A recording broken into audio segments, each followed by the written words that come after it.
بسم اللہ الرحمن الرحیم الحمد للہ رب العالمین بارئ الخلائق اجمعین موجد الاولین والآخرین والحمد للہ الذی جعلنا من الباقین علی مصاب سید الشہداء والصدیقین الصلاۃ والسلام علی سید الانبیاء والمرسلین شفیع المذنبین رحمت للعالمین محبوب رب المشرقین و رب المغربین جد الحسن والحسین مولانا و مولا الثقلین ابی القاسم محمد و اہل بیتہ الطیبین الطاہرین المعصومین ولعنۃ اللہ علی اعدائہم مجمعین من الآن الی قیام یوم الدین آمین یا رب العالمین اما بعد فقد قال اللہ الحکیم فی کتابہ المبین بسم اللہ الرحمن الرحیم الحمد للہ رب العالمین صلوات بھیجے محمد وآل محمد پر۔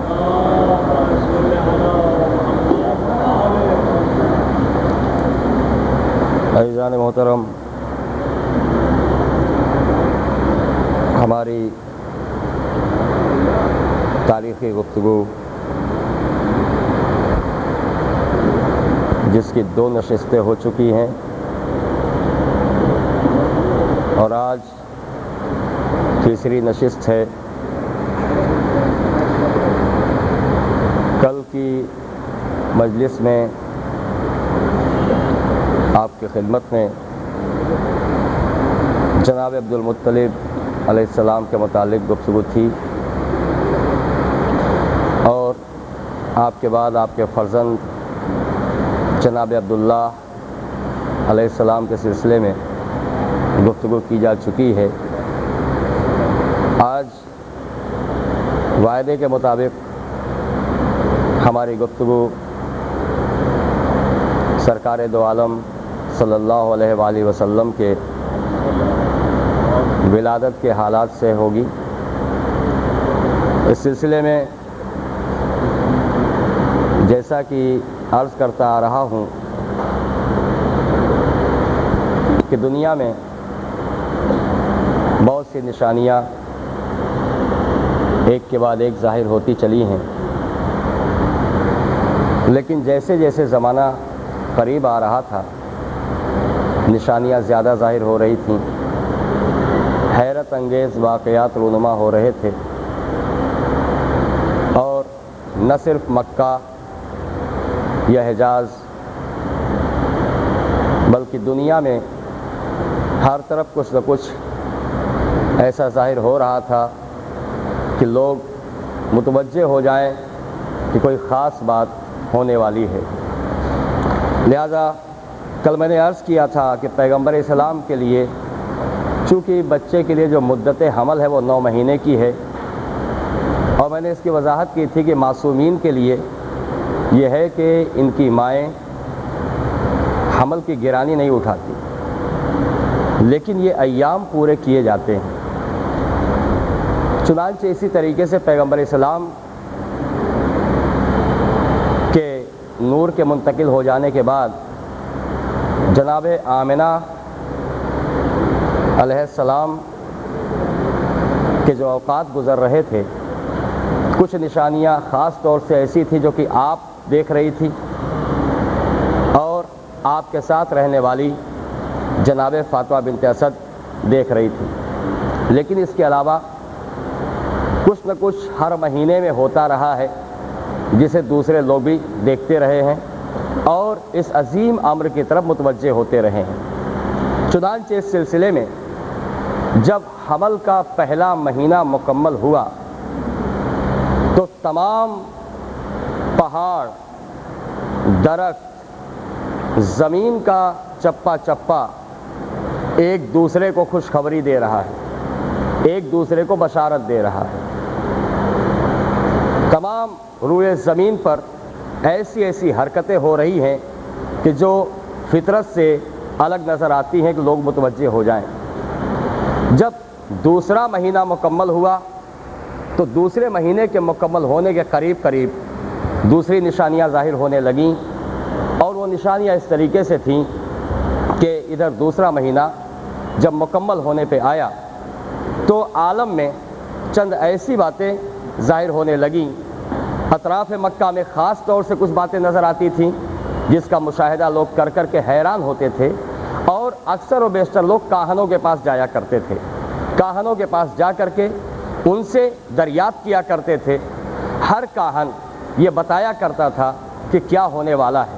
یہاں میں تھوڑی دیر ان کاہنوں کے متعلق ایک بات عرض کر دوں کہ کاہنوں کا جو علم تھا، کاہن سے مراد یہ ہے، کاہن کو آپ اس طرح سمجھیے جس کو میں آج کے اس زمانے کے لحاظ سے سمجھاؤں کہ آج آپ سنا کرتے ہیں کہ کچھ ایسے عامل پائے جاتے ہیں جو کسی جن کو اپنے قبضے میں کرتے ہیں، یہ آپ سنا کرتے ہیں۔ خیر وہ جن قبضے میں کرتے ہیں کہ نہیں کرتے ہیں یہ مجھے نہیں معلوم ہے، کیونکہ میرا میدان وہ نہیں ہے اور نہ میں اس کے بارے میں کچھ جانتا ہوں، لیکن جو عام طور سے سنتا رہتا ہوں وہ آپ کے سامنے عرض کر رہا ہوں کہ ان کے موکل اجنہ ہوتے ہیں، اور یہ جو بھی کام انجام دیتے ہیں یہ انہی کے سہارے سے، انہی کی مدد سے انجام دیتے ہیں۔ کاہنوں کا معاملہ ایسا ہی تھا کہ جنوں کو یہ دوست بناتے تھے، اور یہ اجنہ آسمانوں پہ جایا کرتے تھے۔ آسمان پر ملائکہ کے درمیان جو گفتگو ہوتی تھی یہ اسے سنتے تھے کہ آنے والے زمانوں میں کیا کیا گزرنا ہے، کیا کیا ہونا ہے، یہ سن کر کے آتے تھے اور کاہنوں کو بتایا کرتے تھے، اور یہی خبریں تھیں جو کاہن لوگوں تک پہنچایا کرتے تھے۔ چونکہ کچھ زمانے کے بعد ان کی کہی ہوئی بات صحیح ثابت ہو جاتی تھی، لہٰذا لوگوں کا اعتماد ان پہ بڑھتا چلا جا رہا تھا، لوگوں کا بھروسہ ان پہ بڑھتا چلا جا رہا تھا۔ پہلے اجنہ یعنی یہ شیاطین ساتوں آسمان میں جایا کرتے تھے، ان کے لیے کوئی رکاوٹ نہیں تھی، لیکن جب جناب عیسیٰ علیہ السلام کی ولادت ہوئی تو ان کے لیے 4 آسمان بند کر دیے گئے، صرف 3 آسمان تک ان کے لیے، 3 آسمان پر جانے کی ان کے لیے اجازت رہی، اور اس کے بعد پیغمبر اسلام کی ولادت پر سارے آسمان بند کر دیے گئے، اور جب سارے آسمان بند ہو گئے تو اب اس کے بعد کاہنوں کا یہ سہارا ختم ہو گیا، یعنی اجنہ کو جو خبریں ملا کرتی تھیں ان خبروں کا ملنا بند ہو گیا۔ اور آپ دیکھا کرتے ہیں کہ آج کبھی کبھی آسمان میں تارے ٹوٹتے نظر آتے ہیں، یہ آپ نے اکثر و بیشتر سنا بھی ہوگا، یہ تارے ٹوٹتے ہیں، کوئی تارا نہیں ٹوٹتا ہے بلکہ یہ آگ کے گرز ہیں جن سے شیاطین کو مار کے بھگایا جاتا ہے، اور اس لیے مار کے بھگایا جاتا ہے کہ یہ شیاطین آسمان کے قریب جا کر کے کان لگا کے فرشتوں کی باتیں سننا چاہتے ہیں، ان کی کوشش کرتے ہیں کہ کچھ خبریں ہمیں مل جائیں جو ہم اپنے دوستوں تک پہنچاتے رہیں، ان کو بتاتے رہیں۔ لہٰذا ملائکہ جو پہلے آسمان پر موکل قرار دیے گئے ہیں اس کی حفاظت کے لیے، اس کی دربانی اور پہرے داری کے لیے، جب بھی یہ شیاطین قریب ہوتے ہیں تو ان شیاطین کو بھگانے کے لیے یہ آگ کے گرز مارے جاتے ہیں جسے سحاب کہتے ہیں۔ اب اس منزل تک گفتگو کرنے کے بعد آئیے ولادت کے سلسلے میں جو اوقات گزرے ہیں، جو حالات سامنے رونما ہو رہے تھے، پہلے مہینے میں جو کچھ بھی ہوا کہ جمادات ایک دوسرے کو خوشخبری دے رہے ہیں، ایک دوسرے کو بشارت دے رہے ہیں کہ زمانہ قریب سے قریب تر ہوتا جا رہا ہے۔ اور جب دوسرا مہینہ ختم ہونے پر آیا تو دوسرے مہینے پر ایک ملک نے آسمان سے نیچے آ کر کے ایک ندا بلند کی، ایک آواز دی کہ لوگوں آگاہ ہو جاؤ، پیغمبر آخر الزمان کی ولادت کا زمانہ قریب آ رہا ہے۔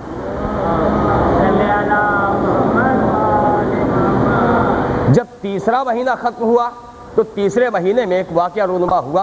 مکے کا رہنے والا ابو قحافہ، یہ نام آپ کا سنا سنایا ہے، میں اس کی تشریح نہیں کروں گا۔ ابو قحافہ کسی کام سے شام گیا ہوا تھا، شام سے پلٹ کے یہ آ رہا تھا، راستے میں اس کا ناکا یعنی اس کا اونٹ زمین پہ بیٹھ گیا، سر اس نے زمین پہ ڈال دیا۔ ابو قحافہ نے بڑی کوشش کی کہ اس کا ناکا اٹھ کے آگے سفر جاری کرے، مگر ناکا اٹھنے پہ تیار نہیں ہو رہا ہے، یہاں تک اس نے ناکے کو مارنا شروع کیا، بہت مارا، اور بار بار یہی کہتا ہے کہ میں نے تجھ جیسی سواری نہیں دیکھی، لیکن کوشش کر کے ہار گیا۔ ناکے نے سر نہیں اٹھایا، مارا جاتا رہا مگر سر نہیں اٹھایا۔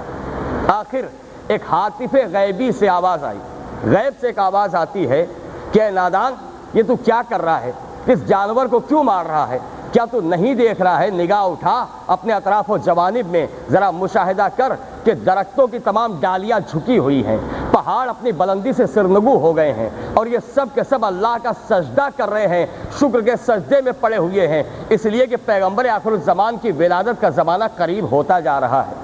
تو عزیزان محترم، یہاں ایک بات اور عرض کرتا چلوں کہ اتنا مارنے کے بعد بھی ناکے نے سر نہیں اٹھایا۔ یہ سر نہ اٹھا کے کس بات کی گواہی دے رہا تھا؟ عزیزو، ہے جانور لیکن ایمان رکھتا ہے، فطری طور پر پیغمبر اسلام کی عظمت کو، ان کی اہمیت کو جانتا ہے، ان کے مقام کو جانتا ہے، لہٰذا اس خوشی میں کہ وہ اس دنیا میں آ رہا ہے جس کی محبت میں اللہ نے ہم سب کو بنایا ہے، تو شکر خدا بجا لا رہا ہے، محبت میں ڈوبا ہوا، عقیدت میں ڈوبا ہوا، سر سجدے سے نہیں اٹھا رہا ہے، اور ابو قحافہ ہے کہ مارتا ہی جا رہا ہے، مارتا ہی جا رہا ہے۔ تو مجھے کہنا پڑتا ہے کہ جب ایک جانور کا یہ عالم ہے کہ مارتے چلے جاؤ مگر سجدے سے سر نہیں اٹھتا، تو اگر بلال پہ کوڑے برسائے جاتے رہیں اور ایمان کی گرمی احد احد کہلواتی رہے تو پھر حیرت کرنے کی کیا بات ہے؟ صلوات پڑھے محمد و آل محمد پر۔ جب چوتھا مہینہ مکمل ہوا تو طائف کے پاس رہنے والا ایک زاہد، اللہ کی عبادت کرنے والا جس کا نام حبیب ہے، یہ شخص اپنے ایک دوست سے ملاقات کرنے کے لیے مکہ کی طرف چلا۔ راستے میں ایک جگہ پہ بھیڑ دیکھا اس نے، بہت سارے لوگ جمع اور سب حیران و پریشان ہیں۔ انہوں نے کیا دیکھا؟ ایک بچہ ہے جو سجدے میں ہے، لوگ اسے اٹھاتے پھر سجدے میں چلا جاتا ہے۔ بچہ بالکل معصوم ہے، چھوٹا سا بچہ ہے، مسلسل سجدہ کیے ہوئے ہے، لوگ اٹھا کے کھڑا کرتے پھر سجدے میں چلا جاتا ہے، اٹھا کے کھڑا کرتے پھر سجدے میں چلا جاتا ہے۔ آخر یہ حبیب آگے بڑھا اور اس نے چاہا کہ بچے کو اٹھائے۔ جیسے اٹھانے کی کوشش کی، فوراً آواز آئی کہ خبردار اسے اٹھانا نہیں، یہ اپنے معبود کا سجدہ کر رہا ہے، شکر کے سجدے میں ہے، اس لیے پیغمبر آخر الزمان کی ولادت کا وقت قریب آ رہا ہے۔ آپ دیکھیں اس طریقے سے ایک ایک مہینے میں حالات لوگوں کے سامنے ظاہر ہوتے جا رہے ہیں، اور یہ بتایا جا رہا ہے کہ جس کا انتظار تھا وہ آنے والا ہے۔ چنانچہ اس کے بعد جب پانچواں مہینہ مکمل ہوا تو حبیب پلٹ کر کے اپنے گھر آیا، اپنے عبادت خانے میں گیا تو پورا عبادت خانہ زلزلے کے عالم میں ہے، عبادت خانہ ہلتا نظر آ رہا ہے، حیران پریشان اپنے عبادت خانے میں چاروں طرف دیکھ رہا ہے، اور آخر اس نے دیکھا کہ دیواروں پہ ہر طرف ایک جملہ لکھا ہوا ہے کہ اے عبادت کرنے والو، ایمان لاؤ اس پیغمبر آخر الزمان پر جس کی ولادت کا زمانہ قریب آ گیا ہے۔ جیسے ہی اس نے یہ دیکھا وہیں حبیب ایمان لاتا ہے اور مسلمان ہو جاتا ہے۔ چنانچہ حبیب کے مسلمان ہو جانے کے بعد جب چھٹا مہینہ آیا تو چھٹے مہینے میں یہ وہ زمانہ تھا کہ جس زمانے میں کافروں کی ایک بہت بڑی عید ہوا کرتی تھی، اور اس عید میں یہ عید خصوصاً یمن اور مدینہ والوں کے لیے عید تھی۔ یہ لوگ اپنا شہر چھوڑ کر کے، اپنا گھر بار چھوڑ کر کے سب جمع ہوتے تھے ایک مخصوص عبادت گاہ پر، اور وہاں ایک بہت بڑا درخت تھا، لوگ اس درخت کی پرستش کیا کرتے تھے، اس کی پوجا کیا کرتے تھے۔ لہٰذا جب یہ عید کا موقع آیا تو سب کے سب اس درخت کے پاس آ کے جمع ہوئے۔ جیسے سب جمع ہو گئے اس درخت سے ایک مہیب آواز آئی، ہیبت ناک آواز آئی جس نے دلوں کو لرزا دیا۔ لوگ حیرت میں ڈوبے ہوئے تھے۔ آواز آ رہی ہے فصیح عربی زبان میں، جعل حق کو وزہق الباطل ان الباطل کان زہوقا، حق آ گیا باطل رخصت ہو گیا، اور یقیناً باطل تو فنا ہونے والا ہی ہے، رخصت ہونے والا ہی ہے۔ جب اس آواز کو لوگوں نے سنا تو لوگ خوف کے مارے اپنی عید بھول گئے اور سب کے سب بھاگ بھاگ کے اپنے گھر چلے گئے۔ جب چھٹا مہینہ مکمل ہو چکا، اس کے بعد ساتواں مہینہ آیا تو اب ساتویں مہینے میں عالم یہ ہوا کہ سواد بن قارب نام کا ایک عبادت گزار اللہ کا بندہ اپنے گھر میں تھا۔ اس نے ایک رات خواب دیکھا، خواب سے بیدار ہونے کے بعد پریشان مکہ آیا اور جناب عبد المطلب کی خدمت میں حاضر ہوتا ہے، اور حیرانی کے عالم میں کہتا میں نے ایک عجیب و غریب خواب دیکھا ہے۔ عبد المطلب نے پوچھا کون سا خواب دیکھا ہے، کیا دیکھا ہے؟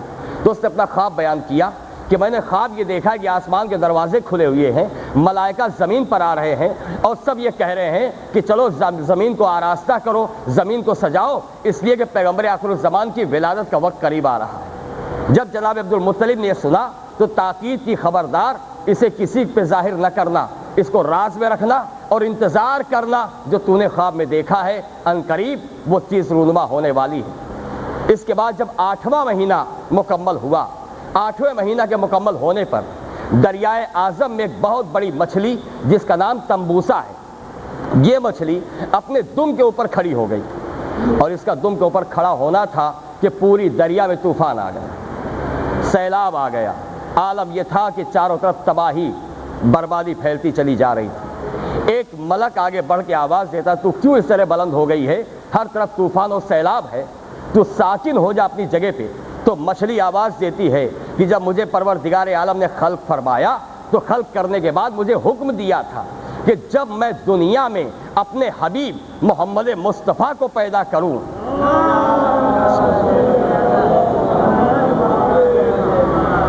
تو اس وقت تو دعا کرنا ان کے لیے اور ان کی امت کے لیے دعا کرنا۔ لہٰذا میں نے ملائکہ سے سنا ہے، ان کا ذکر مسلسل ہو رہا ہے، لوگ ایک دوسرے کو خوشخبری دے رہے ہیں، تو میں نے سمجھ لیا اب میں وہ کام انجام دے رہا ہوں جس کے لیے مجھے خدا نے حکم دیا ہے۔ فرشتہ کہتا ہے اگر تو اس طرح کھڑی ہو کر کے اس طرح دعا کرے گی تو سب کچھ تباہ و برباد ہو جائے گا، لہٰذا اپنی جگہ پہ ساکن ہو کر کے دعا کر۔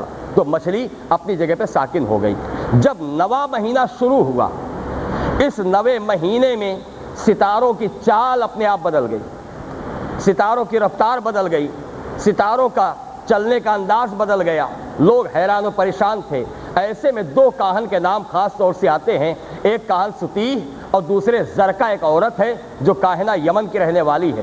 یہ دونوں اپنے زمانے کے مشہور تھے اور ان کے پاس لوگ جایا کرتے تھے۔ انہوں نے بھی آسمان کی طرف دیکھ کے ساری باتوں کو دیکھا اور مشاہدہ کیا، اور اس کے بعد سمجھ لیا کہ اب ہماری عزت گئی، ہمارا وقار گیا، ہمارا سب کچھ آج تک جو ہماری عزت جو وقار تھا سب ختم ہونے والا ہے۔ اس لیے کہ انہوں نے مسلسل نشانیاں دیکھی تھیں اور جانتے تھے کہ جو آنے والا ہے وہ ہمارے علم کو برباد کر دے گا، اس کے آنے کے بعد پھر ہمارا علم نہیں رہے گا۔ تو اس کے بعد انہوں نے اپنی کوششیں کی، انشاءاللہ اس کو آگے چل کے کسی موقع پہ بیان کروں گا کہ زرقا نے کیا کوشش کی ہے۔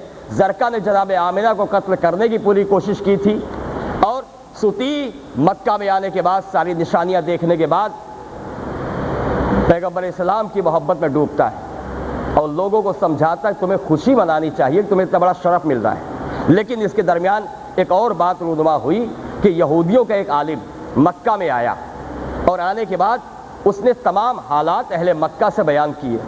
جو مکہ میں بڑے بڑے سردار تھے، لوگ جمع تھے، ان سے بیان کر رہا تھا۔ لوگ سنتے جا رہے تو خوش ہوتے جا رہے تھے۔ جب یہودی نے یہ دیکھا کہ لوگ بڑے خوش ہو رہے ہیں تو حسد میں جل گیا، اور اس کے بعد کہتا تمہیں خبر بھی ہے یہ کیا کرے گا؟ یہ بچہ جو پیدا ہوگا یہ تمہارے دین کو باطل کر دے گا، تمہارے بتوں کو توڑے گا۔ یہ خبر دے کر کے تمام اہل مکہ کے دلوں میں نفرت پھیلا دی۔ نتیجہ یہ ہوا کہ لوگ دشمنی پہ آمادہ ہوتے چلے۔ یہیں سے قریش کے دلوں میں محمد صلی اللہ علیہ وآلہ وسلم کی دشمنی پیدا ہوتی چلی ہے۔ اور دوسری طرف سحاب مسلسل آسمان پہ نظر آ رہے تھے، یعنی شیاطین کی بے قراری بڑھتی جا رہی تھی، یہ بار بار آسمان کی طرف جاتے تھے اور بھگائے جا رہے تھے۔ نواں مہینہ مکمل ہوا، اور جب نواں مہینہ مکمل ہو گیا شب ولادت آئی۔ ولادت کی شب جب آ گئی اس وقت کے لیے دو تین باتیں ہیں۔ ایک تو یہ کہ ولادت کی کیفیت، مگر اس سے پہلے میں ایک بات عرض کر دوں یہاں پر کہ اس ولادت کی شب میں خداوند عالم نے خاص طور سے کچھ اہتمام کیے ہیں، جس کو علامہ مجلسی نے پوری تفصیل سے اپنی کتاب حیات القلوب میں لکھا ہے، اور دیگر کتب میں ایک کعب الاحبار جو کہ معاویہ کے دربار میں بیان کرتا پوری تفصیل وہ بھی موجود ہے، اور ائمہ کے احادیث سے ان ساری چیزوں کو جمع کر کے، کیونکہ الگ الگ اگر ایک ایک حدیث بیان کروں گا تو بڑا وقت جائے گا، لہذا سب کو سمیٹ کر کے اور اس کے ساتھ بیان کروں گا کہ کیا کیا پروردگار عالم نے اس رات میں کیا ہے۔ شب ولادت خداوند عالم نے 70,000 محل یاقوت کے اور 70,000 محل مروارید کے جنت میں خلق فرمائے، اور ان تمام محلوں کا، ان تمام قصور کا نام رکھا قصور ولادت۔ اس کے بعد جنت کو آراستہ ہونے کا حکم دیا، اے جنت آراستہ ہو جا اور اپنے مقام پہ بلند ہو جا، اس لیے کہ آج اس کی ولادت، اس پیغمبر کی ولادت ہے جس کے دوستوں کے لیے تو بنائی گئی ہے۔ چنانچہ جنت اپنے مقام پہ بلند ہوئی۔ دوسری طرف زمین پر 70 نور کے ستون قائم کیے گئے۔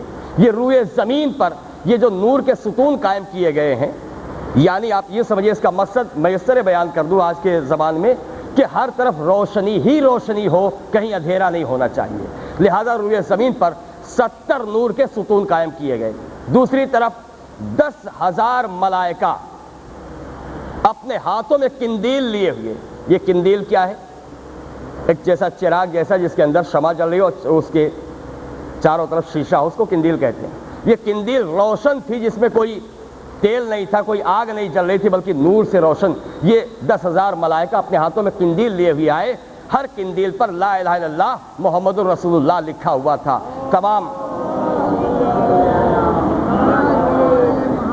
یہ تمام روئے زمین پر پھیل گئے اور حوض کوثر کو حکم ہوا. حوض کوثر نے خوشی میں اپنے اندر سے بے شمار جواہر نکالے اور پیغمبر اسلام کی ولادت پر نثار کیے. ادھر یہ ہوا. دوسری طرف جناب جبریل 4 علم لے کر کے آئے. ایک علم کوہ کاف پر نصب کیا, دوسرا علم کوہ ابو قبیس پہ نصب کیا, تیسرا علم کعبے پہ نصب ہوا اور چوتھا علم بیت المقدس پہ نصب ہوا. یہ سب ہو جانے کے بعد ملائکہ کا آنا مکہ کی طرف ہوا. پورا شہر مکہ ملائکہ کے حصار میں آ گیا. سب بات کے پورے مکہ کو ملائکہ نے اپنے نرغے میں لے لیا. جب یہ ساری باتیں ابلیس نے مشاہدہ کی تو حیران ہو گیا. اپنی تمام اولاد کو جمع کیا, اپنے تمام دوستوں کو جمع کر کے کہتا یہ آج عجیب و غریب بات دیکھ رہا ہوں, پتہ لگاؤ یہ کیا ہو رہا ہے. چونکہ آسمان پہ جانا بند ہو چکا تھا, خبریں نہیں مل پا رہی تھی, لہٰذا سب کو دوڑایا مگر کوئی صحیح جواب نہ لا سکا. آخر خود ہی اٹھا کہ اس عظیم امر کا پتہ میں ہی لگاؤں گا. چنانچہ مکہ میں داخل ہونا چاہتا ہے, جس طرف سے بھی آنا چاہتا ہے ملائکہ اسے بھگا رہے ہیں, کہیں سے بھی راستہ نہیں مل رہا ہے. آخر ایک چھوٹی سی چڑیا کی شکل میں کوہ ابو قبیس پہ آیا اور وہاں سے چاہتا کہ داخل ہو جائے. جناب جبریل کی نگاہ پڑی, آپ نے ڈانٹ کے اسے بھگایا. بھاگتے بھاگتے صرف اتنا کہتا جبریل میں اندر نہیں آؤں گا, اگر منع کر رہے تو نہیں آؤں گا, لیکن صرف اتنا بتا دو کہ آج کیا بات ہے. جناب جبریل نے فرمایا تجھے خبر نہیں ہے پیغمبر آخر الزمان کی ولادت کی رات ہے, پیغمبر آخر الزمان کی ولادت ہونے والی ہے. کہا اچھا یہ بتا دو کہ کیا ان کی امت میں میرا بھی حصہ ہے؟ جبریل نے کہا ہاں ان کی امت میں تیرا حصہ ہے. اگر ابلیس کا حصہ نہ قرار پاتا تو امت رسول میں کوئی کبھی گمراہ نہ ہوتا, کبھی بہکتا نہیں. حصہ قرار پایا لہٰذا ابلیس ان کو بہکا رہا ہے. تو ابلیس نے کہا میں اسی بات پہ راضی ہوں کہ میرا حصہ امت میں ہے, یعنی میرا بھی کام چلتا رہے گا. یہ کہہ کے پلٹ کے چلا گیا. لیکن یہ چلا تو صحیح, جیسے ہی چلا حکم خدا سے جبریل نے آ کے ابلیس کو قید کیا اور 40 دنوں تک ابلیس قید کر دیا گیا. جتنے شیاطین تھے سب 40 دن قید رہے. ابلیس کا تک پانی میں ڈبو دیا گیا. اس کے بعد پھر کبھی تک نشین نہیں ہو سکا. ادھر یہ ہو رہا تھا. اب یہاں پر ٹھہر کر کے میں ایک بات عرض کر دوں عزیزان محترم, شب ولادت خداوند عالم نے یہ جو اہتمام کیا ہے, زمین کو سجایا, آسمانوں کو سجایا, جنت کو آراستہ و پیراستہ کیا, اتنے محل بنائے, حوض کوثر سے یاقوت کا نکلنا, جواہر کا نکلنا, ان سب کا نثار کیا جانا, یہ ساری چیزیں ہمیں کیا بتاتی ہیں؟ گویا پیغمبر اسلام کی ولادت پر جو یہ خداوند عالم نے اہتمام اور انتظام کیا ہے, اتنی سجاوٹ کی سجاوٹ کا مقصد کیا ہے؟ آج میں سوال کرتا ہوں, کبھی کبھی لوگ اعتراض کر دیتے ہیں کسی معصوم کی ولادت کی شب ہے, حضرت عباس علیہ السلام کی ولادت کی شب ہے, مومنین خوشی میں سرشار ہیں, اپنی خوشی کا اظہار کرنا چاہتے ہیں, مسجدیں سجائی جا رہی ہیں, امام بارگاہ سجائے جا رہے ہیں, تو لوگوں کو یہاں اسراف نظر آتا ہے, ناجائز نظر آتا ہے. میں کہوں گا ذرا پہلے اللہ سے پوچھو کہ اللہ ولادت کی شب اتنی سجاوٹ کر رہا ہے, اسراف نہیں ہو رہا ہے, تو تم اسراف کہاں سے لے کے آئے؟ صلوات پڑھے محمد و آل محمد پر.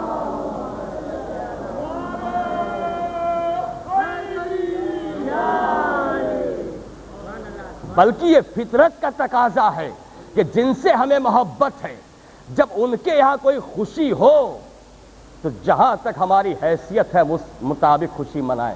اب یہاں یہ نہ دیکھو کہ بیوہ کا حق نکالو, یتیم کا حق نکالو. یہ شب ولادت ہی نہیں. اگر ایسے ہی تو اللہ سے پوچھو, اے اللہ تو نے اتنے محل کیوں بنا ڈالے, اتنے ستون کیوں قائم کر دیے, اتنے زر و جواہر کیوں لٹائے جا رہے ہیں؟ تو بھی بیواؤں کا خیال کرتا, تو بھی یتیموں کا خیال کرتا. تو پروردگار عالم جواب دے گا میں ہی خیال کرنے والا ہوں, تم خیال کرنے والے نہیں ہو, میں ہی سب کی پرورش کرنے والا ہوں. اور آج یہ سجاوٹ کر کے سنت الہیہ قائم کی جا رہی ہے کہ جب بھی ان کی ولادت کی شب آئے تو سجاوٹ کرنے میں کبھی کوتاہی نہ کرنا، دل سے کرتے جاؤ گے قبول ہوتا جائے گا، درجہ بڑھتا جائے گا۔ صلوات پڑھے محمد والے محمد۔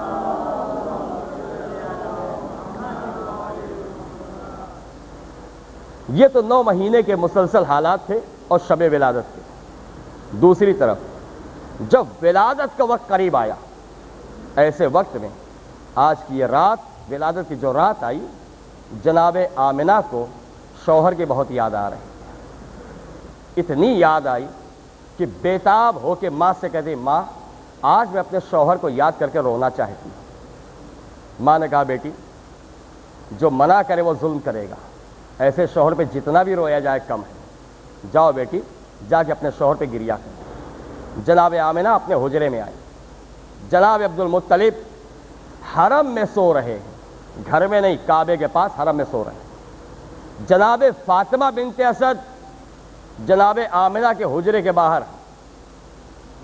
جو جہاں ہے اپنے اپنے مقام پر ہر ایک نگاہ دوڑا رہا ہے، کیونکہ باہر والوں کو جب اتنی خبر ہے تو یہ گھر والے۔ یا ایک بات اور عرض کر دوں کہ جناب آمنہ اگر نور کے ایک حصے سے کی حامل ہے تو جناب فاطمہ بنت اسد بھی نور کے دوسرے حصے کی حامل ہے، لہٰذا یہ طے ہے کہ جو کچھ بھی جناب آمنہ دیکھ رہی ہیں وہ جناب فاطمہ سے پوشیدہ نہیں ہے، جناب فاطمہ بھی ان ساری چیزوں کا مشاہدہ کر رہی ہے۔ لہٰذا بیوی حجرے میں آئی، شوہر کی یاد میں گریہ کرنا شروع کیا۔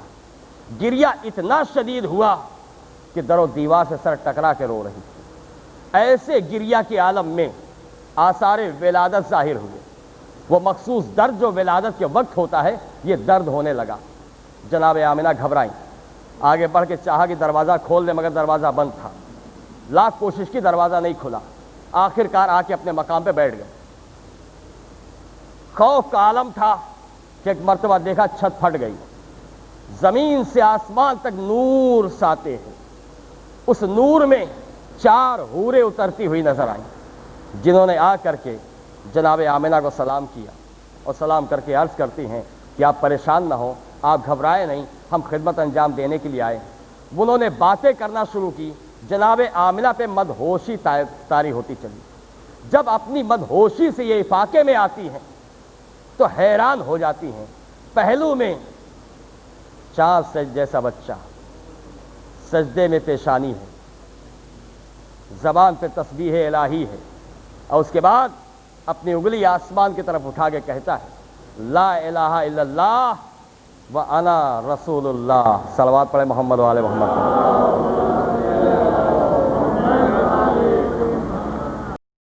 جیسے ہی پیغمبر اسلام کی ولادت ہوئی، جناب جبریل نے بآواز بلند ندا کی۔ جب یہ ندا کی، ایک ایک فرشتہ دوسرے فرشتے کو مبارکباد دیتا چلا، جنت کی حوریں آپس میں مبارکباد دے رہی ہیں، زر و جواہر لٹائے جا رہے ہیں، پوری زمین پر اس کے اثرات ظاہر ہو رہے ہیں، چاہنے والوں کے، مومنوں کے دل شاد ہو رہے ہیں، بھلے انہیں پتہ نہ ہو کہ خوشی کس بات کی، مگر ہر دل مسرور ہے۔ لیکن دوسرے افراد کے جو دشمن تھے وہیں وہ حیران و پریشان ہو رہے ہیں۔ ادھر روئے زمین پہ جو حالات نمودار ہوئے اس میں یہ ہے کہ وہ تمام زمین پر جہاں بھی کوئی بت تھا، ہر بت منہ کے بل زمین پہ گرا۔ دوسری چیز کہ کسریٰ کے محل کے 14 کنگورے زمین پہ آ گئے، دریائے دجلہ میں طغیانی آئی، سیلاب آیا، پانی محل میں بھرا، دیوار میں شگاف پڑ گیا، اور قیصر روم جو اپنی ملکہ کے ساتھ چھت کے پاس کھڑا ہوا تھا، تمام اثرات دیکھ رہا، پورا محل اس کا زلزلے میں آ گیا، دیواریں منہدم ہونے لگی، حیران و پریشان ہو گیا۔ اور فارس کا وہ آتش کدہ جو 1000 سال سے روشن تھا، کبھی بجھا نہیں تھا، وہ بجھ گیا۔ بحر ساوا جس میں پانی بھرا ہوا تھا یہ خشک ہو گئی۔ یہ بحر ساوا کون ہے؟ جو لوگ زیارت کر چکے ہیں ایران کی وہ جانتے ہوں گے، انہیں بتایا گیا ہوگا کہ معصومہ قم کے روضے کے پیچھے جو نہر جیسی ہے، جسے آج پورا پکنک اسپاٹ بنا دیا گیا ہے، یا آج جہاں پارکنگ کی جاتی ہے گاڑیوں کی، یہ اصل میں بحر ساوا یا نہر ساوا جو خشک ہو گئی ہے۔ اس کے خشک ہونے کا سبب یہ ہے کہ لوگ اس کی پوجا کیا کرتے، اس کی عبادت کیا کرتے تھے، لہٰذا وہ تمام چیزیں جن کی لوگ عبادت کیا کرتے تھے، ہر ایک پہ ایسا تغیر ظاہر ہو رہا ہے، ایسی تبدیلی ظاہر ہو رہی ہے کہ ہر ایک کو خبر ہو گئی کہ کوئی عظیم واقعہ رونما ہوا ہے، لہٰذا ادھر یہ سب کچھ ہو رہا تھا، دوسری طرف آسمان سے زمین پر مسلسل نورانی شکلوں کا نزول جاری تھا۔ ایسے میں جناب آمنہ بیان کرتی ہیں کہ میں دیکھ رہی تھی کہ ایک بزرگ میرے سامنے آئے، ان کے ساتھ ایک دوسرے بزرگ بھی تھے، انہوں نے آ کر کے سلام کیا اور میرے بیٹے نے ان کے سلام کا جواب دیا، انہوں نے اپنی گود میں لیا اور گود میں لینے کے بعد آواز دی، اے بہترین خلائق، اے اللہ کے حبیب، ہمارا آپ پر سلام ہو۔ انہوں نے بھی جواب دیا۔ میں ذرا حیران ہوئی تو انہوں نے کہا حیران نہ ہو، میں دیکھ نہیں پا رہی تھی، صرف آواز سن رہی تھی، نور اتنا زیادہ تھا کہ میری نگاہیں خیرہ ہوتی جا رہی تھی۔ تو انہوں نے آواز دی کہ ہم نوح ہیں، دوسرے نے آواز دی ہم آدم ہیں۔ اس طریقے سے سلسلہ شروع ہوا۔ سب سے پہلے ایک نبی آ کر کے پیغمبر اسلام کی زیارت سے مشرف ہو کے دنیا سے واپس جا رہا ہے، ایک نبی آیا پیغمبر کی زیارت کر کے گیا۔ اس کے بعد ملائکہ کا زیارت کرنے کا سلسلہ جاری ہوا، مسلسل ملائکہ آ رہے ہیں، زیارت کر کے جا رہے ہیں، آ رہے ہیں، زیارت کر کے جا رہے ہیں۔ مسلمانوں سے اتنا سوال کروں کہ خداوند عالم نے حکم دیا، سارے انبیاء نے پیغمبر اسلام کی زیارت کی، ملائکہ نے پیغمبر اسلام کی زیارت کی، کہیں شرک و بدعت نہیں ہوا؟ آج اگر کوئی مدینہ زیارت کرنے جاتا تو شرک کا فتویٰ لگایا جا رہا ہے۔ صلوات پڑھے محمد و آل محمد پر۔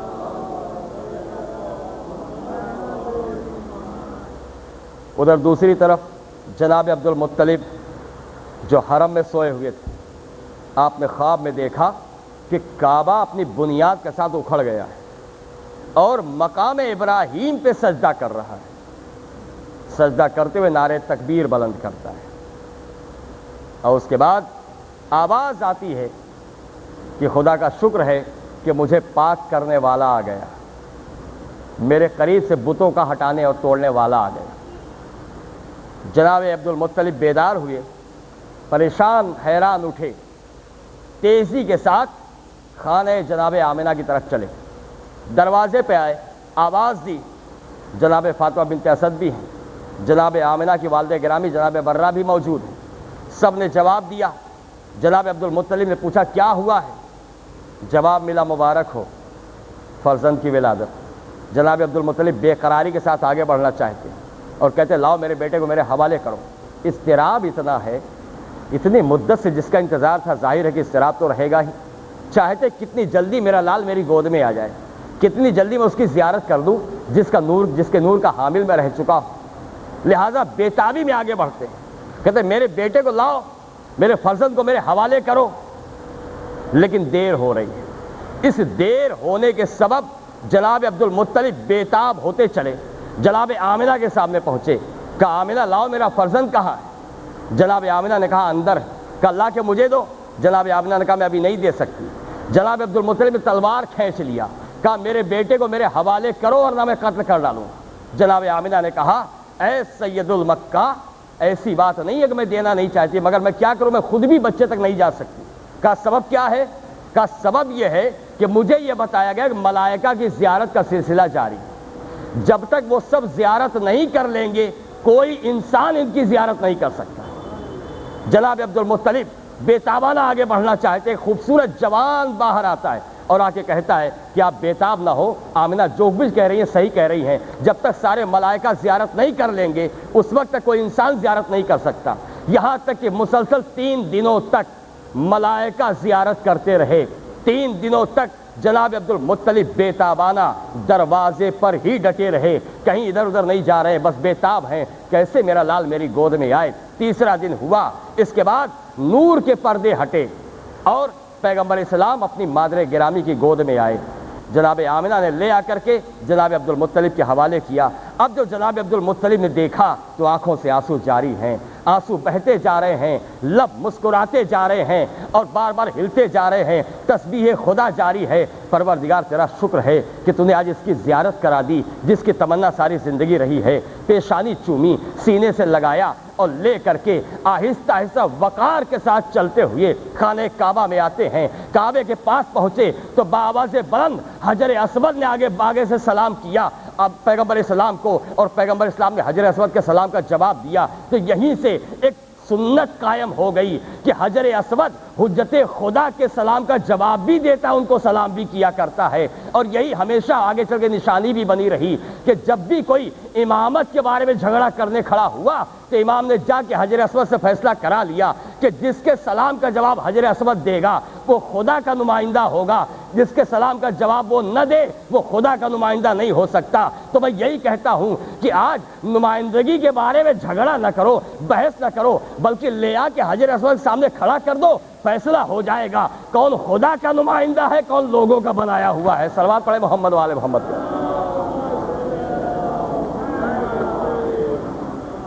ایک اور صلوات پڑھ۔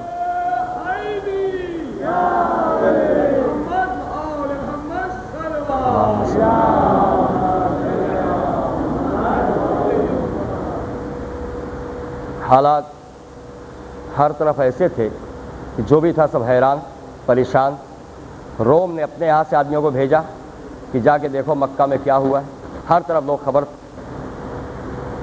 چاہتے ہیں، اور کاہن لوگ بھی آئے، جیسا میں عرض کرا اس کی تفصیل میں نہیں جاؤں گا، بلکہ میری کوشش یہ ہے کہ زیادہ سے زیادہ آپ کو ان واقعات کی طرف لے کر کے چلوں جو بہت ہی زیادہ اہمیت رکھتے ہیں۔ عزیزو، اس سے آگے بڑھ کر کے اب اتنا عرض کرنا ہے کہ پیغمبر اسلام کی پرورش کے سلسلے میں ہمارے یہاں جو کچھ بھی حدیثیں، جو کچھ بھی روایات پائی جاتی ہیں، ان میں بہت ساری ایسی ہیں کہ جو ہمارے ایمان کے مطابق نہیں ہیں، عقیدے کے مطابق نہیں ہیں، لہذا اس کی وضاحت کر کے آگے بڑھنا چاہتا ہوں کہ ایک تو رضاعت کا مسئلہ ہے۔ آپ نے سنا ہے، ہمارے علماء نے بھی اپنی کتابوں میں لکھا ہے، اور دیگر علماء اسلام نے بھی اپنی کتابوں میں بڑی تفصیل سے اس بات کو لکھا ہے، جس میں نام خاص طور سے حلیمہ کا آیا ہے کہ حلیمہ سعدیہ نے پیغمبر اسلام کی پرورش کی، اپنا دودھ پلایا ہے۔ اس ضمن میں ایک اور عورت کا نام آتا ہے، اس کا نام صوبیہ ہے۔ صوبیہ نے کتنے مدت تک دودھ پلایا یہ نہیں معلوم۔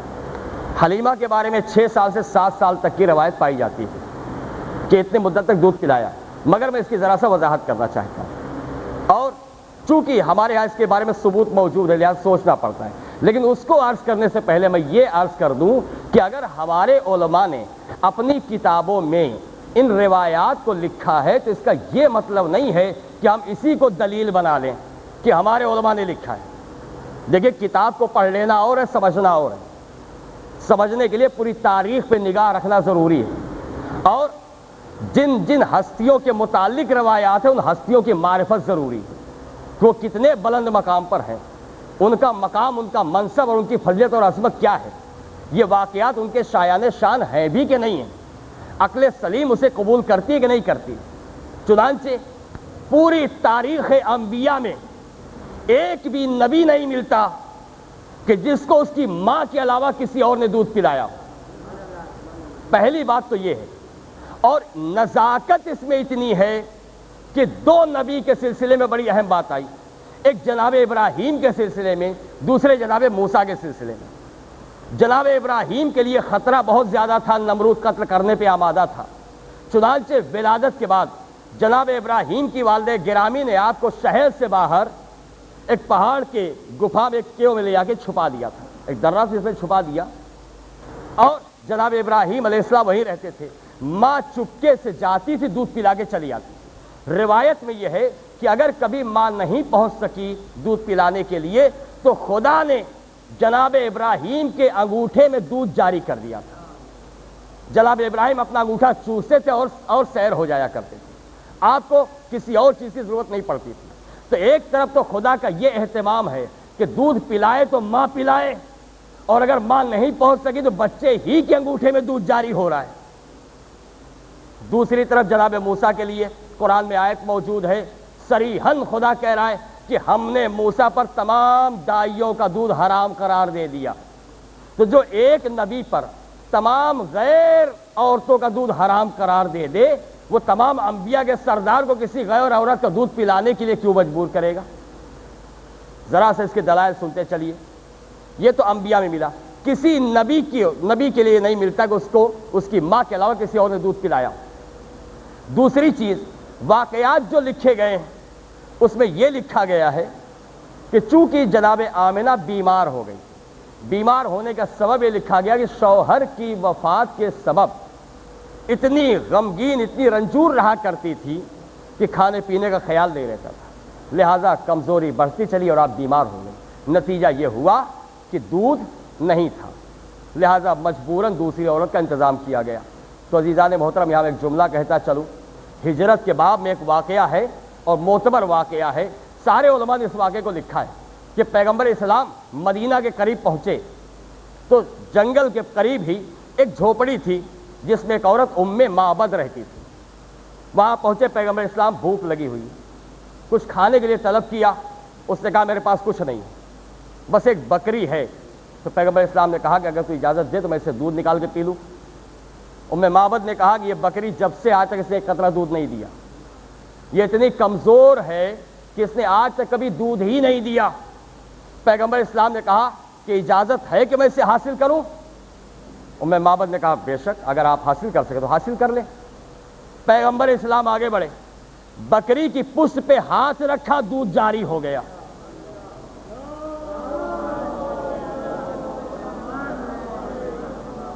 تو عزیزان محترم، سوال پیدا ہوتا ہے کہ جس پیغمبر کی برکت کا یہ عالم ہو، اعجاز ایسا ہو کہ بکری کے پشت پہ ہاتھ رکھ دے تو دودھ جاری ہو جائے، پھر اس کی ماں کے ہاں دودھ بھلا کیسے جاری نہ ہوگا؟ صلوات پڑھے محمد والے محمد پر۔ اور دوسری چیز، محمد والے محمد کی طہارت کا تقاضا ہمیں اس بات کو ماننے سے روکتا ہے کہ پیغمبر اسلام کو کسی اور عورت نے دودھ پلایا ہے۔ سبب اس کا یہ ہے کہ ابھی دین کی تبلیغ نہیں ہوئی ہے، آج تک کسی کتاب میں یہ نہیں ملا کہ حلیمہ مسلمان تھی، کسی کتاب میں یہ نہیں ملا کہ حلیمہ مسلمان تھی۔ تو جب حلیمہ مسلمان نہیں تھی، کافر نجس ہوتا ہے تو کسی نجس کا دودھ بھی نجس ہوگا۔ اللہ جس کا وعدہ کہ نجاست ان کے قریب نہیں آئے گی، بھلا وہاں کوئی کافر آ کر کے دودھ پلائے؟ یہ کیسے ممکن ہے؟ یہ سوال ہی نہیں اٹھتا۔ لہٰذا ہمارا عقیدہ اس پر نہیں ہے کہ پیغمبر اسلام کو کسی اور عورت نے دودھ پلایا ہے، اس لیے کہ پیغمبر اسلام کی عمر جب 6 برس کی ہوئی ہے تب جناب آمنہ کا انتقال ہوا ہے، اور آپ نے اپنی ہی ماں کا دودھ پیا، کسی اور کا دودھ نہیں پیا ہے۔ اب یہاں جو علماء نے لکھا اس کی میں ذرا وضاحت کر دوں کہ علماء نے جو لکھا اس کی وجہ کیا ہے۔ ہمارے دیکھا ائمہ کی احادیث کچھ ایسی پائی جاتی ہیں کہ جو ہمارے عقیدے کے خلاف ہے۔ یہ احادیث کیوں ایسی ہیں؟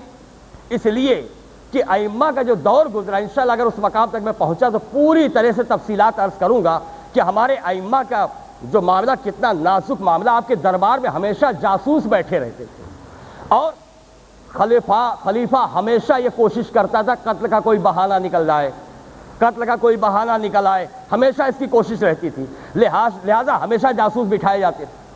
اور قتل کا ایک بہانہ یہ بھی تھا کہ اگر ہمارے عقیدے اور ان کے عقیدے میں اختلاف ہو اور ظاہر اور ثابت ہو جائے تو ان کے قتل کے لیے یہ جواز پیدا ہو جائے گا۔ لہذا جب یہ جاسوس بھیجتے تھے تو امام کو تو خبر ہی ہے کہ جاسوس کون ہے، مومن کون ہے۔ ایسے وقت میں جب امام سے کوئی سوال ہوتا تھا تو امام بحالت تقیہ جواب دیا کرتے تھے تاکہ حکومت وقت کو بہانہ نہ ملے ہمارے قتل کرنے کا۔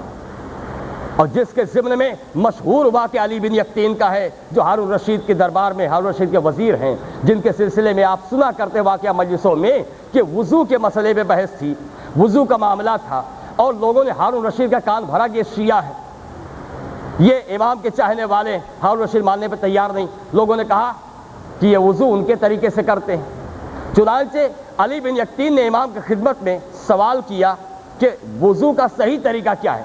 امام نے وہ طریقہ بتایا جو عوام کا تھا، جو دوسرے لوگوں کا طریقہ تھا، اپنا نہیں بتایا۔ علی بن یقطین حیران کہ یہ طریقہ کیوں بتایا گیا، لیکن چونکہ حکم امام تھا لہٰذا آپ نے اسی طریقے سے وضو کرنا شروع کر دیا۔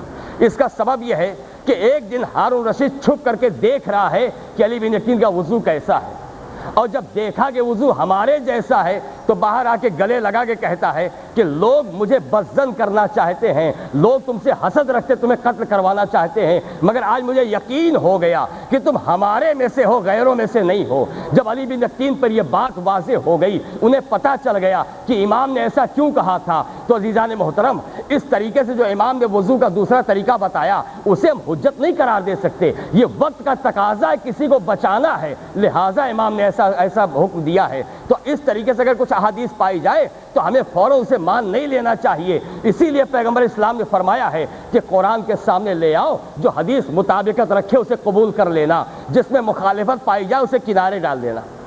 اور امام جعفر صادق علیہ السلام فرماتے ہیں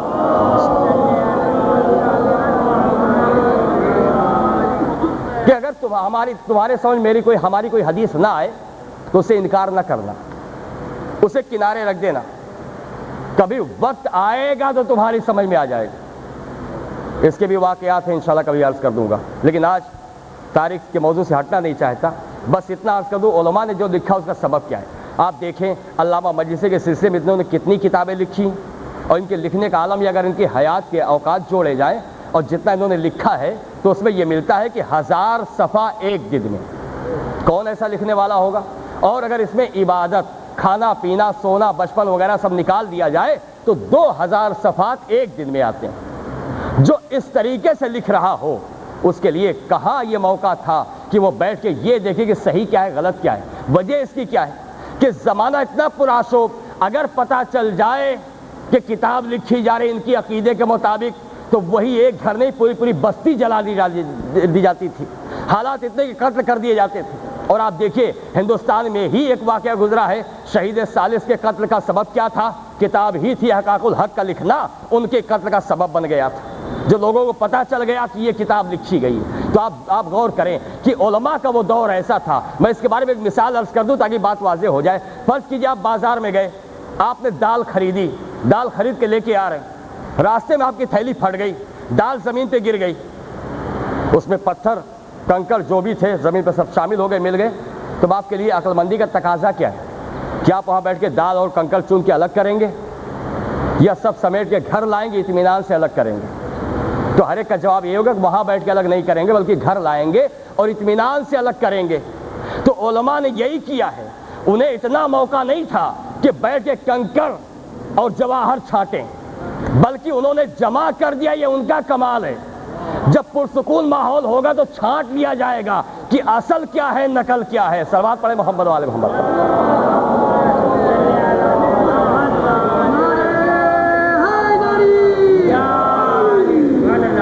تو علماء پر الزام نہیں ڈالا جا سکتا. علماء نے جو کیا ان کی کاوش, ان کی محنت, ان کی بڑی قربانیاں ہیں, لیکن ان کی تمام لکھی ہوئی روایات کو قبول نہیں کر لینا ہے. اسی لیے معرفت کا ہونا ضروری ہے. معرفت ہے تبھی صحیح روایات ہم تک پہنچیں گی, ہمارے سمجھ میں آئیں گی, حق کو ہم قبول کر سکتے ہیں, ورنہ ایسے ہی گمراہ ہو جاتے ہیں. اور اسی ضمن میں اکثر و بیشتر افسوس ہوتا ہے کہ بہت سارے درس دینے والے, کلاسز چلانے والے ان روایات کو بیان کر دیا کرتے اور یہ کہہ کے اپنا دامن جھاڑ لیتے ہیں کہ فلاں کتاب میں لکھا ہوا ہے. تو آپ مدرس کس لیے بنے ہیں؟ صرف کتاب پڑھ کے سنانا مدرس کا کام نہیں ہے. مدرس وہ جو پہلے سمجھے پھر سمجھائے, پہلے عرفان حاصل کرے پھر لوگوں کو معرفت کرائے, وہ عالم ہوتا ہے.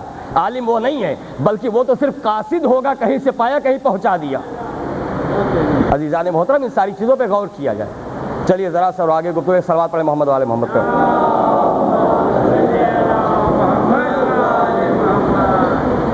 اب اس کے بعد ایک واقعہ, پیغمبر اسلام کا بچپن. دوسری ایک چیز اور عرض کرتا چلوں, ضمن ذہن میں آ گئی تو وہ بھی عرض کر دوں. حلیمہ کے بارے میں جو روایت پائی جاتی وہ یہ ہے کہ مکہ سے 6 میل کی دوری پر حلیمہ کا گھر تھا, اور پیغمبر اسلام نے 6 سال وہاں پرورش پائی. میں عرض کرتا ہوں خطرہ کتنا تھا, دشمن کتنے تھے. کیا عقل اس بات کو قبول کرے گی کہ جناب عبد المطلب اتنے سارے خطرات کو دیکھتے ہوئے اپنے بیٹے کو مکہ سے دور اتنی دوری پہ بھیج دیں, جہاں حفاظت کا کوئی انتظام نہ ہو؟ یہ عقل سلیم میں آنے والی بات نہیں ہے. ہاں ہم اتنا تسلیم کر سکتے ہیں کہ سرکار دو عالم نے دودھ اپنی ماں کا پیا ہوگا, حلیمہ نے آیا کا کام انجام دیا ہو, تو یہ ممکن ہے. جیسے آج بھی آیا ہوتی ہیں خدمت انجام دینے میں, ممکن ہے ایسا ہو, ورنہ اس کے سوائے یہ نہیں مانا جا سکتا کہ پیغمبر اسلام نے کسی اور عورت کا دودھ پیا. اسی زمانے میں آپ کا بچپن ہے, مکہ میں قحط پڑ گیا, لوگوں نے اپنے اپنے بتوں سے بڑی التجا کری, بڑی منت سماجت, بڑی دعا کی, پانی نہیں برس رہا ہے, پانی نہیں برس رہا ہے, سب پریشان بھوکے مر رہے ہیں. جب سارے بتوں سے فریاد کر چکے اور کوئی کام نہ چلا تو سارا مکہ جناب عبد المطلب کے آستانے پہ آیا. اے سید الملائکہ، فاقے میں زندگی گزر رہی، ہمارے بچے ہلاک ہو رہے ہیں، آپ کچھ کیجئے تاکہ ہمارے بچے بچ جائیں. جناب عبد المطلب نے اپنے لال کو گود میں اٹھایا، لیے ہوئے خانہ کعبہ کے پاس آئے اور آنے کے بعد کعبے کا پردہ پکڑا. جملہ سنیے عبد المطلب کیا کہتے ہیں: اے میرے پروردگار، تجھے اسی بچے کا واسطہ ہے جس کی ولادت کے لیے تو نے اتنا اہتمام کیا ہے. اے میرے معبود، اسی کا واسطہ کہ جس کے نور سے تو نے پوری زمین کو منور کیا ہے. پروردگار، مکے کی مصیبت کو دور کر دے. ادھر یہ دعا ہوئی کہ فوراً بارش آ گئی. تو جناب عبد المطلب نے پیغمبر اسلام کو لے جا کر کے کہاں کھڑا کیا؟ کعبہ کے پاس، کعبے کے پردے کے پاس کھڑا کیا. اب میں سوال کروں، یا عبد المطلب، جب کعبے میں آپ آ گئے، پردہ پکڑ کے خود ہی دعا کرتے، بیچ میں وسیلہ کیوں لائے؟ کہیں لوگ شرک کا فتویٰ نہ لگا دے. تو جناب عبد المطلب آواز دیں گے، آج ہی سنت قائم کر دینا چاہتا ہوں، تجربہ کر کے بتا دینا چاہتا ہوں کہ سمجھ لو اللہ کی بارگاہ میں اب تک جو دعا کرتے رہے، لیکن جب محمد دنیا میں آ گئے تو اب دعا قبول ہوگی تو انہی کے واسطے سے قبول ہوگی. ڈائریکٹ دعا کرو گے تو اللہ کبھی نہیں سنے گا. صلوات پڑھے محمد و آل محمد.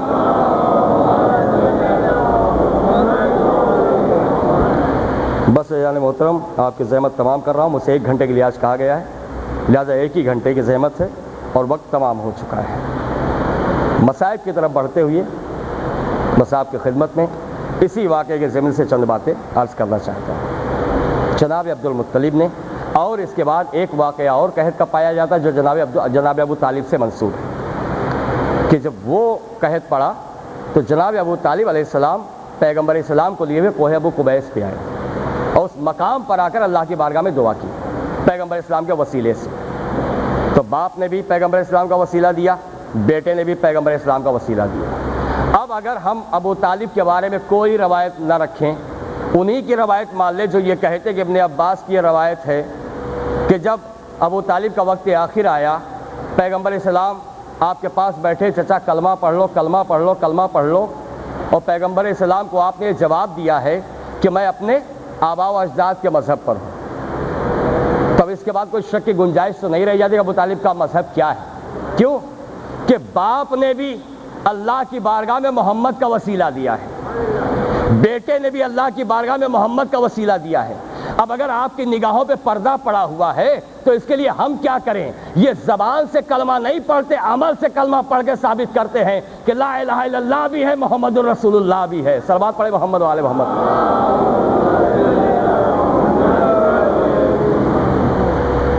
خداوند عالم نے محمد و آل محمد کو وسیلہ قرار دیا لوگوں کی مصیبتوں کے دور کرنے کے لیے. جناب آدم سے لے کر کے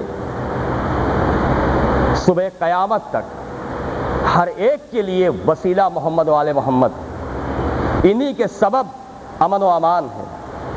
عذاب سے جب تک مہلت ہے انہی کے سبب مہلت ہے. جب تک ایک بھی فرد زمین پر ہے اللہ عذاب نازل نہیں کرے گا، اس نے مہلت دے رکھی. ورنہ اس کے پہلے مکے کے حالات یہ تھے، گناہ کرتے تھے سزا مل جاتی تھی. اس کے بہت سارے واقعات حالات مکہ میں پائے جاتے ہیں، لیکن پیغمبر اسلام کی ولادت کے بعد انہیں چھوٹ ملنے لگی، مہلت ملنے لگی. یہ ان کے آنے کے سبب، یہ ان کی برکت ہے. اللہ نے ان کے سبب عذاب کو ملتوی کیا ہے، عذاب کو روکا ہے اور انہیں مہلت دی ہے. چنانچہ کبھی کبھی لوگ اعتراض بھی کر دیتے ہیں کہ کربلا میں اگر اتنا بڑا ظلم ڈھایا گیا تو عذاب کیوں نہیں آیا؟ تو عذاب نہ آنے کی وجہ یہی ہے کہ کربلا میں حسین کی شہادت کے بعد بھی ایک محمد موجود تھا جو خیمے میں ہے، اور جب محمد موجود ہے تو عذاب نہیں آئے گا، کیونکہ یہ وعدہ اللہ کا ہے. جب تک روئے زمین پر محمد موجود ہے اللہ کا عذاب نہیں آئے گا. لہٰذا جو شہید ہوا وہ بھی محمد، جو خیمے میں ہے وہ بھی محمد ہے. تو ایک محمد شہید ہوا ہے، دوسرے محمد نے عذاب کو روکا ہے، عذاب کو روکا ہے. مگر کتنی قربانیاں دینی پڑی. سید سجاد کے قربانیوں کا عالم کیا ہے عزیزو؟ جناب سید سجاد پہ جو وقت گزرا ہے اس کا اندازہ نہیں لگایا جا سکتا. آپ اندازہ کریں کہ بچپنے میں امام حسین علیہ السلام سے جب پیغمبر اسلام عہد لے رہے تھے، میرے لال کربلا میں اتنی قربانیاں دینی پڑیں گی. حسین ایک ایک چیز کا وعدہ کرتے جا رہے تھے. سارے گھر کی بات آئی، کہا نانا سب قربان کروں گا، دین بچاؤں گا۔ ایک ایک کی بات کی، کہا نانا سب قربان کروں گا، دین بچاؤں گا۔ اس کے بعد پیغمبر اسلام نے یہ فرمایا میرے لال دین اس پر بھی نہیں بچے گا۔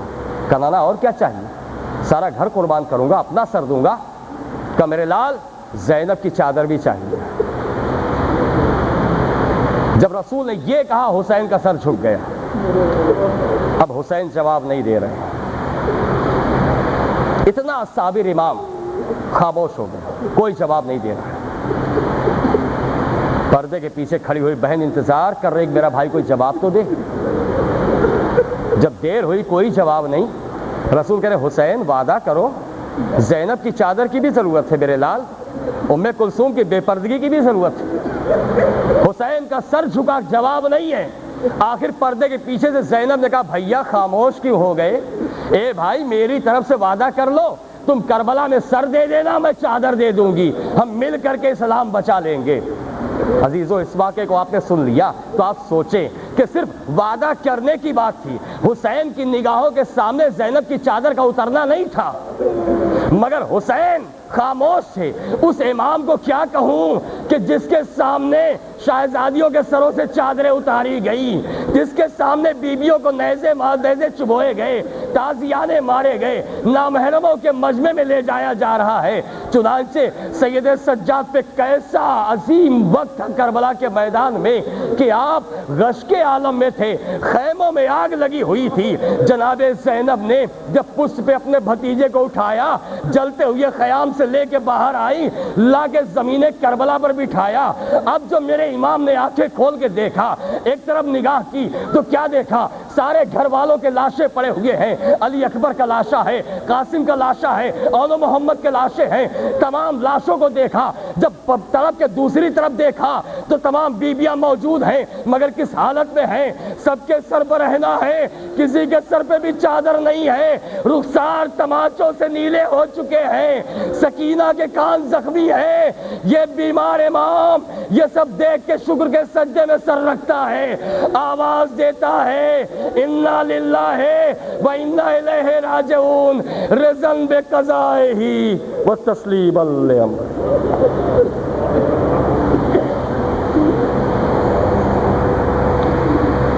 لعنۃ اللہ علی القوم الظالمین، سیعلم الذین ظلموا یوم القلب ینقلبون۔ خدایا صدقہ محمد والے محمد علیہ السلام کا، صدقہ تمام شہدائے کربلا اور اسرائے کربلا کا، صدقہ امام زمان علیہ السلام کا ہماری اس عبادت کو قبول فرما۔ تمام حاضرین مجلس کے جو بھی حاجات اور آرزو ان سب کو پورا فرما۔ خدایا تمام مومن و مومنات جہاں جہاں آباد ہوں سب کی جان و مال و عزت و آبرو کی حفاظت فرما۔ جو لوگ بیمار ہیں ان سب کو شفائے کامل و عاجل عطا فرما۔ جو مقروض ان کے قرض کو ادا فرما، جو پریشان حال ان کی پریشانیوں کو دور فرما۔ اموات مومنین و مومنات کی مغفرت فرما، ہمارے امام زمانہ کے ظہور میں تعجیل فرما، اور ہم سب کو ان کے اعوان و انصار میں شمار فرما۔